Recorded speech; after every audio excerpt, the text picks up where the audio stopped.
अस्सलाम वालेकुम।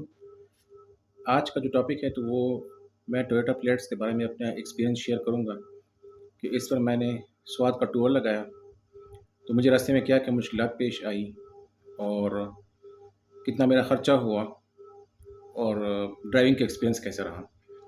तो सबसे पहले मैं ये बताता चलूँ कि पिछले इतवार 14 जुलाई को हम यहाँ पेशावर से निकले, तो मेरी गाड़ी में ऑलरेडी तकरीबन 150 या 160 पाउंड तक गैस था, सीएनजी। तो फिर मैंने पेशावर से यहाँ से मैंने फिलिंग की हैदराबाद से गाड़ी की, तो इसमें तकरीबन 2000 रुपये का सीएनजी आया। फिर जब मैं बटखेला पहुँचा तो बटखेला में मैंने फिर दोबारा 2000 रुपये की सीएनजी की फिलिंग की, क्योंकि मेरी गाड़ी में सीएनजी भी है और पेट्रोल भी है।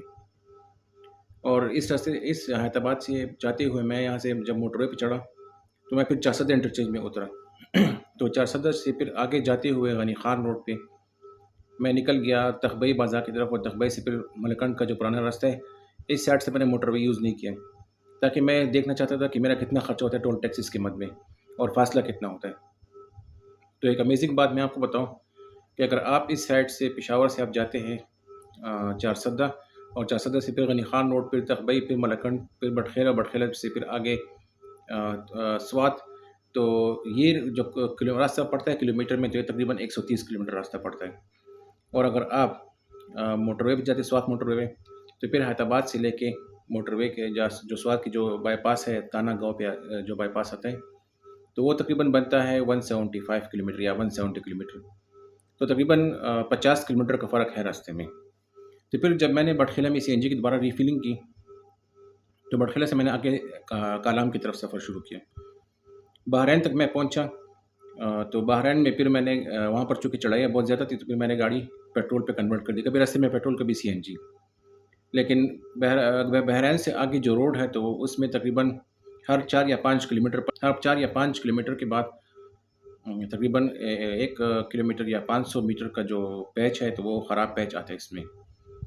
तो अनफॉर्चुनेटली बहरैन बाज़ार में मेरी गाड़ी का जो फ्यूल पंप था, तो उसने काम करना छोड़ दिया। बल्कि बहरैन से मैं आगे तक कालाम की तरफ नज़दीक था, तकरीबन कालाम की तरफ 1 घंटे की ड्राइव बाकी थी। तो फिर मैं जब कालाम सीएनजी पे पहुँचा रास्ते में, तो एक तो रास्ता काफ़ी ख़राब था, दूसरी मेरी गाड़ी 1000 सीसी थी, तो थोड़ी-सी मुझे अंडर पावर फ़ील हुई है गाड़ी।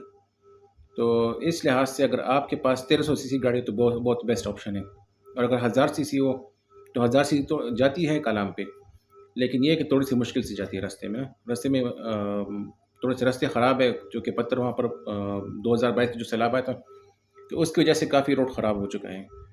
तो इस हवाले से, तो इस लिहाज से जब मैं फिर पहुँचा कालाम के नज़दीक था, तकरीबन यही 50-60 किलोमीटर का फ़ासला था, तो मेरी गाड़ी का फ्यूल पंप काम छोड़ दिया उसने। फिर मैं खैर आराम-आराम से मैं जा रहा था, और फिर मैं कालाम पहुँच गया। तो कालाम के ओल्ड बाज़ार में, जब नया बाज़ार शुरू हो जाए, तो इससे आगे जब आप जाते तो ओल्ड बाज़ार जहाँ पर वो पुल आता है, तो उसके साथ फिर वहाँ पर मिस्त्री भी होते हैं गाड़ियों के, तो वो बहुत अच्छे लोग होते हैं और काफ़ी मतलब एक्सपीरियंस बंदे होते हैं। तो फिर मैंने सबसे पहले तो मैंने गाड़ी के इंजेक्टर वगैरह वहाँ पर साफ़ करा। मैंने कहा, सोचा कि शायद इंजेक्टर का प्रॉब्लम्स हो और फ्यूल पंप में गंदगी हो। उन्होंने फ्यूल पंप साफ़ कर दिया। फिर जब गाड़ी में वो दोबारा डाला फ्यूल पंप, और गाड़ी को मैंने स्टार्ट की, तो फिर दोबारा बंद हो रही थी। तो फिर मैंने मजबूरन इसमें फिर फ्यूल पंप का जो मोटर है, तो मैंने डलवा दिया गाड़ी में। फ्यूल पंप मुझे तकरीबन मुझे 2000 रुपये में पड़ा है, और इसके अलावा जो है तो मज़दूरी तकरीबन 1200 रुपये की, तो 3200 रुपये का ख़र्चा मेरे गाड़ी पे ऊपर आया है। तो फिर हमने फिर कालाम बाज़ार में जो वापस आए, तो नए बाज़ार की तरफ, तो वहाँ पर एक रास्ता जाता है जलबंड। तो जलबंड में जब हम ऊपर पहाड़ी पे गए, तो वहाँ पर काफ़ी अच्छे होटल थे और सस्ते भी थे। तो तकरीबन वहाँ पर होटल का किराया 2000 रुपये पर नाइट था, एक कमरे का। तो फिर वहाँ हमने एक पहाड़ी के ऊपर एक होटल लिया, वो मैंने अपने वीडियो में मैंने शेयर किया हुआ है। तो यही 2000, 2500, 3000 रुपये में आपको आराम से एक नाइट के लिए मिल जाता है। और अगर आप बहुत ज़्यादा मतलब 3-4 दिन गुज़ारना चाहते हो, तो फिर वो होटल वाले आपके साथ गुज़ारा भी करते हैं इस लिहाज से। तो फिर इसके बाद अगले दिन हम फिर कालाम से निकल आए तकरीबन 12 बजे के करीब, और हम फिर वापस बहरैन, बहरैन से फिर मदायन, और मदायन से फिर हम मालमजबा की तरफ चले गए। तो मालमजबा में हम फिर पीसी होटल के टॉप पे चले गए। अच्छा, इस चीज़ में मुझे जो रास्ते में मुझे जो मुश्किलात पेश आई, वो ये थी कि ऑटोमेटिक गाड़ी एक लिहाज से बहुत अच्छी होती है कि अगर आप बहुत सख्त चढ़ाई हो, तो गाड़ी आप एल में डाल दें, तो एल में इसकी रोड ग्रिप ज़्यादा हो जाती है, और गाड़ी आहिस्ता क्रॉलिंग मूव में फिसलती है। और अगर मैं वहाँ पर मैंने काफ़ी गाड़ियाँ देखी, एक्सएलआई वगैरह या जीएलआई थी, या होंडा सिटी गाड़ियाँ थी जो कि मैनुअल थी, तो उसमें ये प्रॉब्लम आ रही थी कि जब वो चढ़ाइयों पे चढ़ रही थी, जो कि बार-बार बारिश भी हो रही थी और वहाँ पर मिट्टी वगैरह भी थी और कीचड़ था, तो उसके टायर स्लिप्स हो रहे थे। लेकिन ऑटोमेटिक गाड़ियाँ जितनी भी थी, तो वो आराम से ट्रॉली मूवमेंट से जा रही थी और आराम-आराम से वो चढ़ाई चढ़ रही थी। तो ये बहुत बेस्ट का काम था इस गाड़ी में। तो फिर मैं जब वापस मैं जब मालंजबा पहुँच गया, तो मालंजबा फिर मैं पीसी होटल के टॉप पर गया हूँ। तो वहाँ पर मैंने 2-3 घंटे गुज़ारे। फिर मैं वहाँ से नीचे उतरा तो मालंजबा में एक जगह है, तो वहाँ पर एक 2-3 होटल आते हैं, मालंजबा होटल, ली ग्रैंडे और 4-5 होटल वहाँ पर बने बने हुए हैं अभी। तो उनके किराए भी काफ़ी अच्छे थे। वो तकरीबन ऐसे कमरे थे कि उस होटल में 5 बेड वाला भी था, 6 बेड वाला भी था। तो जो कि हमारे पास फैमिली थी, तो हमने 6 बेड वाला रूम लिया, तो हमें ₹6000 पर नाइट का वो पड़ा है। अच्छा, मालंजबा बाज़ार में ये बात है कि वहाँ पर इतनी ज़्यादा मतलब रास्ते में इतने होटल नहीं होते। वहाँ पर या ढाबे से बने होते हैं या खोखे से बने होते हैं। तो वहाँ पर ज़्यादातर ये मसूर की दाल मिलती है, दाल माश या इस तरह कुछ, और इतनी ज़्यादा खुराक नहीं मिलती वहाँ पर। तो अच्छी बात ये है कि अगर आप मालंजबा जाना चाहते हैं, सिर्फ़ नाइट वहाँ पर गुज़ारें, तो वो बहुत अच्छी बात है। और सुबह फिर वापस आप फिर ख्वाजा खिला बाज़ार की तरफ आ जाएँ, या अगर आप फिर आगे जाना चाहते हैं, तो वहाँ पर फिर आगे बाज़ार में फिर नाश्ता वगैरह कर लें।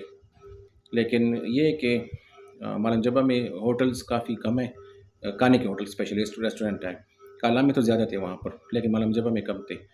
फिर जब मैं मालंजबा में जब हमने रात गुज़ारी है वहाँ पर होटल ली ग्रैंडे में, तो इसी होटल के साथ फिर एक नज़दीक रास्ता निकलता है आजकल। तो वो रास्ता पहाड़ों के बीच में जाता है और वो फिर जाता है शांगला की तरफ। शांगला टॉप, और शांगला टॉप से फिर रास्ते 2 तक़सीम होते हैं। एक अल्पुरी की तरफ जाता है, शांगला अल्पुरी, और दूसरा रास्ता जो जाता है, तो वो पूरन की तरफ जाता है। तो हमने वो तकरीबन 7 से 8 किलोमीटर रास्ता है।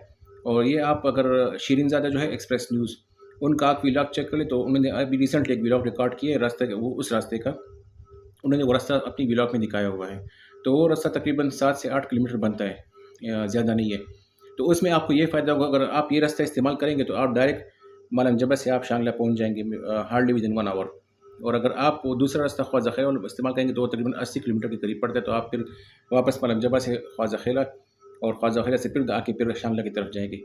तो ये भी तो फिर हमने जब दूसरे दिन वहाँ पर मालंजबा में हमने जब नाइट का स्टे किया, और फिर हल्की सी चाय वगैरह, नाश्ता, स्नैक्स वगैरह खा लिए।